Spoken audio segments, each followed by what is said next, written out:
subscriber to color blindness in any of because its... colorblind is sort of a wolf whistle. I mean, Of course it is. yeah. But I mean, in the sense of that, and not just in terms of actual physical color, but whatever difference that you can come up with. I'm all about technicolor. I'm all about the kaleidoscope, because I do believe that that's the beauty of humanity. So if we look at that we are all one, and we're also all very different in our design, because that color blindness also indicates one particular design as being the standard, right? Whereas I don't believe there's any standard. There's just, the fact that we're here and we're humans. And so looking at it then, when I was thinking about what you were saying in terms of brotherhood, and especially in terms of male friendship and non-romantic love, male intimacy without the sexual aspect to it. Right.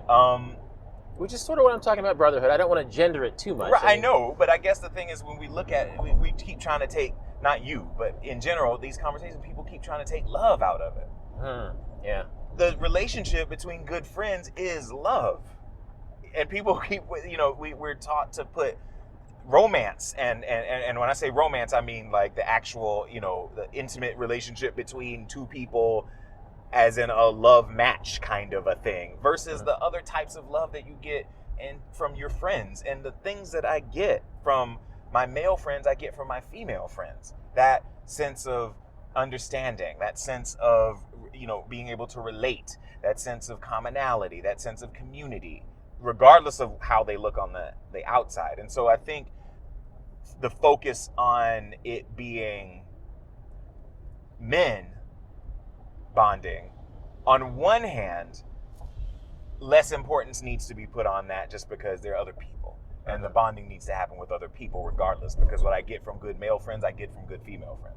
Right. On the other hand, though, I believe that in terms of becoming better people for society, the focus does need to be on relationships between men, because once men have better relationships, one with themselves, and then with other men, they can have better relationships with the women in their lives, the children in their lives. Right. And so I am going to split the difference here and say it is important, one, in certain ways, to devalue the relationships that, the idea of I need to, focus on how I'm relating to other men. But then just because you can get that you ideally would be able to get emotional fulfillment from yourself, one, but also from whatever other human being. But then on the other side, also looking at the fact that as souls inhabiting these male bodies, we do have a responsibility to make sure that to improve the relationship between all human beings, we focus on the relationship that we have between others like us, most like us first. Right.